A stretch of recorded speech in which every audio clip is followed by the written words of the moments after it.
नमस्कार, आप देख रहे हैं न्यूज़ फॉर नेशन और मैं हूं आपके साथ शिप्रा झा। भारत ने चीन को सबक सिखाने के लिए भारत में 59 चीनी ऐप्स को बंद कर दिया है।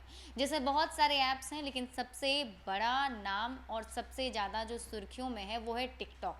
टिकटॉक को भी अब बैन करने के बाद से ही अब बहुत सारे लोगों के मन में ये सवाल उठ रहे हैं कि आखिर जिन लोगों के पास पहले से टिकटॉक इंस्टॉल्ड है, मतलब कि भारत में वैसे यूजर्स जिनके स्मार्टफोन में पहले से टिकटॉक है, तो क्या वो टिकटॉक यूज कर पाएंगे या फिर नहीं कर पाएंगे।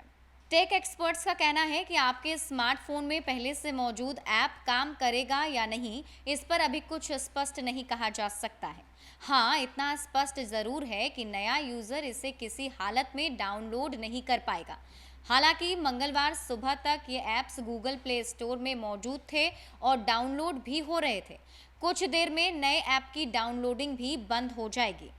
विशेषज्ञों का कहना है कि भले ही आपके मोबाइल में ये ऐप मौजूद है, लेकिन आप इसे अपडेट नहीं कर पाएंगे और ना ही इसे भारत में किसी तरह का डेवलपर सपोर्ट मिल पाएगा। मतलब साफ है कि जो टिकटॉक को अपडेट करने का वर्जन आपके पास आएगा, तो आप उसको दोबारा अपडेट नहीं कर पाएंगे और अगर आपका ऐप अपडेट नहीं होता है तो आप उसको यूज़ नहीं कर पाएंगे। इस तरीके से अगर देखें तो पहले से इंस्टॉल्ड टिकटॉक ऐप भी यूजर्स जो हैं यूज नहीं कर पाएंगे। रिपोर्ट के मुताबिक भारत सरकार के अधिकारी सरकार के फैसलों की सूचना सभी इंटरनेट सर्विस प्रोवाइडर और टेलीकॉम सर्विस प्रोवाइडर्स को दे रहे हैं। ये संस्थान ब्लॉक किए गए ऐप से जाने और आने वाली सभी तरह के डेटा को ट्रैफिक को ब्लॉक करेंगे। इस कदम के बाद आपके मोबाइल में ये ऐप तो मौजूद रहेगा, लेकिन इसकी बहुत कम ही उपयोगिता रह जाएगी। हालांकि यदि एक यूजर इंडियन नेटवर्क से बाहर जाता है और उस स्थान पर जाता है जहां भारत में प्रतिबंधित किए गए ये ऐप कानूनी रूप से वैध हैं, तो वहां ये ऐप काम कर सकता है। मतलब साफ है कि अगर आप भारत में रह रहे हैं तो आप इस ऐप को यूज़ नहीं कर पाएंगे। जब से इस पर बैन लगाया गया है, उसके बाद से ये ऐप आपके मोबाइल में काम नहीं करेगा अगर आपके पास पहले से इंस्टॉल्ड है तो। और ऐसे में ये भी साफ कर दिया गया है, जो नए यूज़र टिकटॉक के होंगे वो टिकटॉक को डाउनलोड ही नहीं कर पाएंगे, क्योंकि प्ले स्टोर से टिकटॉक हट जाएगा।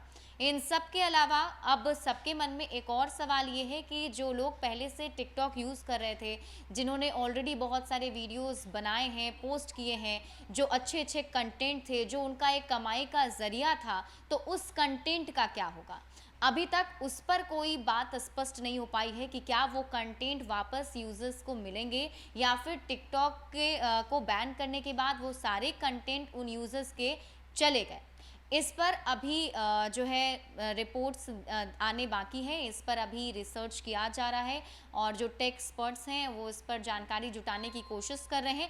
लेकिन ये साफ हो चुका है कि टिकटॉक भारत में अब बैन हो गया है। नए यूज़र इसे इंस्टॉल नहीं कर पाएंगे और जो यूज़र पहले से यूज़ कर रहे थे, जिनके फ़ोन में ये था, वो उनके पास अगर रहता भी है तो काम नहीं करेगा।